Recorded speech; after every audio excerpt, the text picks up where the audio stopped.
This is the Skeletal and Muscle Practical Review for A&P 1500. Okay, there's a lot to cover, and you really should learn more than just what I'm going to show you here, but this is what you want to focus on for the upcoming practical. And you're going to want to know the frontal bone. And if you haven't already, please download the pictures so that you can circle what it is that you really need to focus on and know.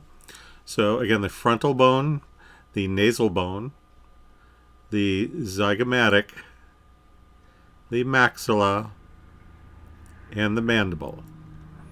Okay, and if you need to know that, just rewind and pause in between bones and muscles just so that you can find them and write them down.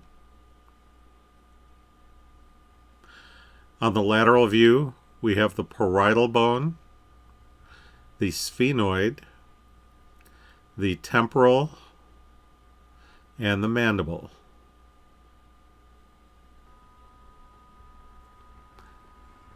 And finally on the skull, the inferior nasal conch. Again, this is the middle nasal conch. This is the inferior nasal conch. We can't see the superior nasal conch unless we cut the skull in half, but this would be the inferior nasal conch. This vertebrae is C1 or Atlas. Think about in mythology, you had Atlas who held the world up on his shoulders. Your world is your skull, and so it's held up by C1 or Atlas. This is C2, which is also a cervical vertebrae. C1 is the first cervical vertebrae. C2 is the second cervical vertebrae. That's what C stands for. And this is the axis. Now the axis has this little nub sticking up that's called the dens or odontoid process. So dens is probably easier to remember. And think about this. Why do they call it the axis? Because the dens fits right here and allows the atlas to rotate along what? An axis. Okay? This is a typical cervical vertebrae. How you can tell a cervical vertebrae again is by the transverse foramen. Okay, I mentioned all this in lecture, so hopefully you're watching the lectures. So transverse foramen. Okay, but this is your typical cervical vertebrae. This is your typical thoracic vertebrae. The thoracic vertebrae is going to have a long spinous process, pretty much, depending on which specific thoracic you're looking for, but that's why I chose this one. It's kind of a little more represents a thoracic. Going down a little more, we have the lumbar vertebrae. The lumbar vertebrae is going to be holding a lot of weight, so it's going to be a little more stout looking, I guess, a little more bulky, and it's going to have a short squared off spinous process. Okay, so lumbar. Next we come to the sacrum. So this is the sacrum, and down here is the coccyx. For ribs, the first 7 ribs are going to be the true ribs. The last ribs are going to be, or I should say 7 through 12, are going to be the false ribs. The last 2 are floating ribs, okay, which are also false ribs. Okay, so again, the first 7, true ribs.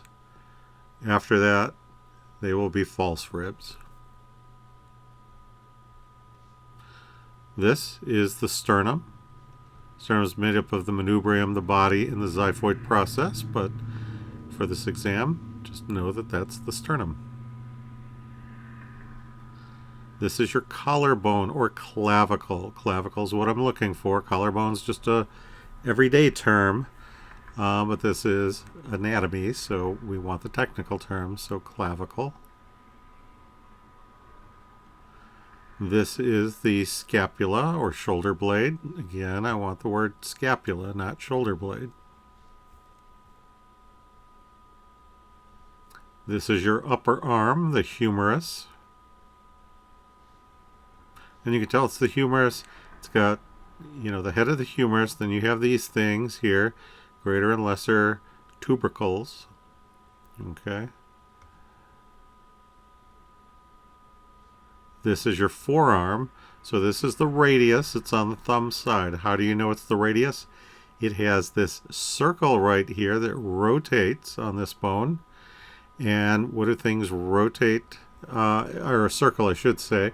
What do we measure on a circle besides a circumference and a diameter? A radius. So that's how you want to remember that. And then this is the ulna. Ulna is on the little finger side. Okay, kind of remember that. But L is in ulna, little finger. These are the carpals. So if you've learned all the different names, it's great, but I'm probably just going to ask what this group of bones is. Again, carpals. This bone is made up of three major bones. You have the ilium, you have the pubis or pubic bone, and then you have the ischium. Okay, how do you remember which is the pubis and which is the ischium? Hopefully you know that your pubic bone is in front. Okay, well back here is this notch called the greater sciatic notch. That goes posteriorly. And so that's how you remember that this is going to be posterior.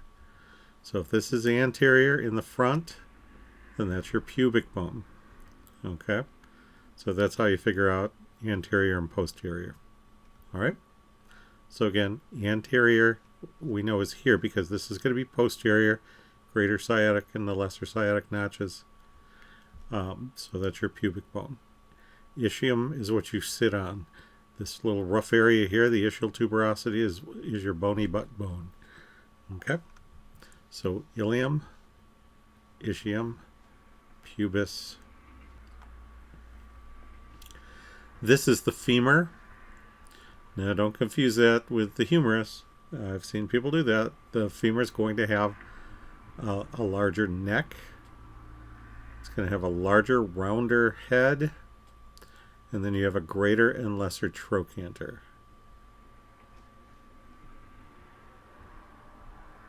This is your shin. So this is the tibia. Attached to it here on the side would be the fibula. That's your tibia.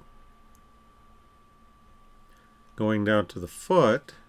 Now instead of fingers we have what? Toes that start with a T. So instead of metacarpals we're going to have metatarsals. So that's how I kind of remember that. So metatarsals. And then instead of carpals, we're going to have tarsals. Okay. Looking at muscles now.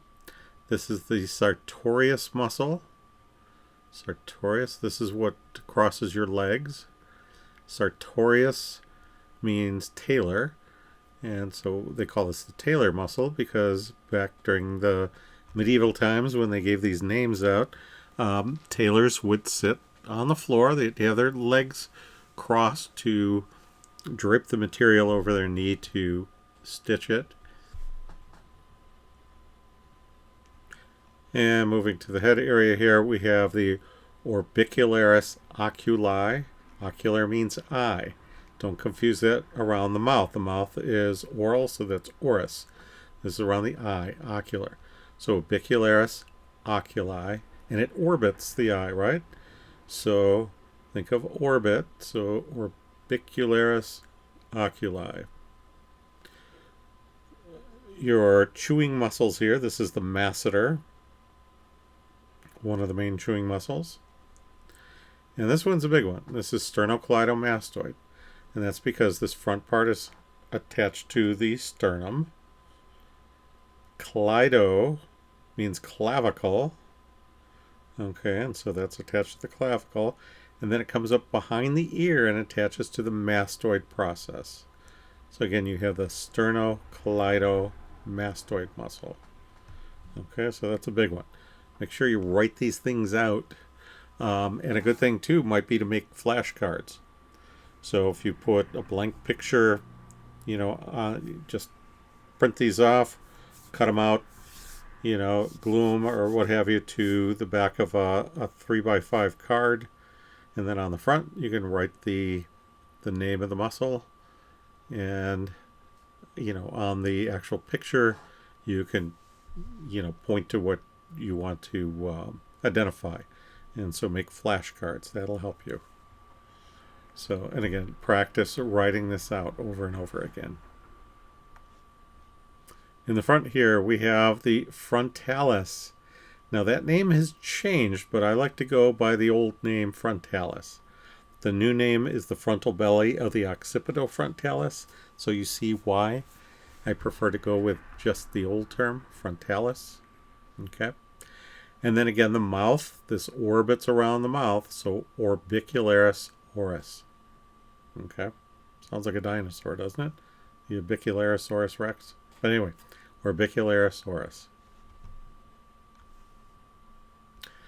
This group of muscles that keep your spine erect is the erector spinae muscles. Up here is the trapezius, pretty large muscle. On your shoulder, this is the deltoid, again because it's that shape, that delta shape. Here is the latissimus dorsi, so your lats.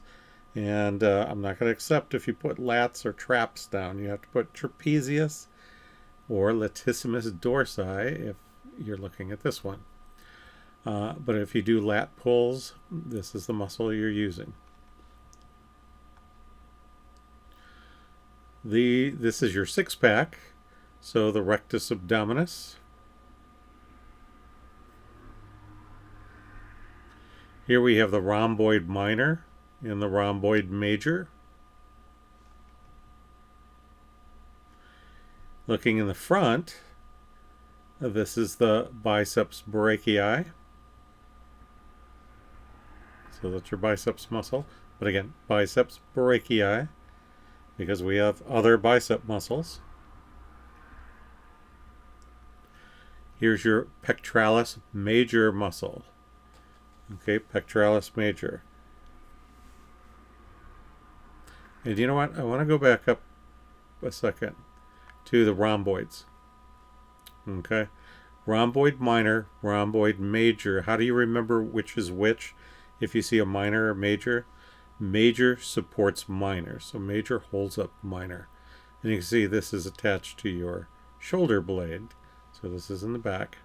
And so that pulls your shoulder blade back and rotates it as well. But again, if you remember, major holds up minor, major supports minor. Okay. Now, in the case of pectoralis major, you'd have to be down doing a push-up. If you're doing a push-up, then on the outside would be pectoralis major. Right here, which I'm not going to ask you about, but that's pectoralis minor. Okay, so if you're down doing a push-up, major would be underneath and minor would be on top. So pectoralis major. Gluteus maximus. Next to it's gluteus minimus, or medius, I should say. Gluteus maximus, gluteus medius. Over here is gluteus minimus. If you go to the doctor and they give you a shot in the butt, where do they give it to you? They give it to you a gluteus medius. So if you say gluteus maximus, nope. There's a big nerve, the sciatic nerve that comes down. So you don't want to hit that nerve. So they do it in the upper outer quadrant, which is gluteus medius. And then lastly, this is your calf muscle, the gastrocnemius. Okay. So I hope this helps. Now, if you're taking this exam on ProctorU, here's something to remember, because this has already happened to some of you, where I will get an alert that it looks like you're looking off of the screen, okay? Which means they think you might have hid, an answer key or something. When that happens, they're going to give me the alert. And also, they're going to send the alert to our testing division at on campus, and they're going to give me an email as well because they find that as cheating. Okay, you may not be. Like, for instance, I have 3 screens in front of me, and they're large, very large screens. So when I'm looking all over the place on camera, it looks like I'm looking down and everything. So make sure you keep your eyes focused on the screen so that there's no confusion. Okay, so I hope this helped.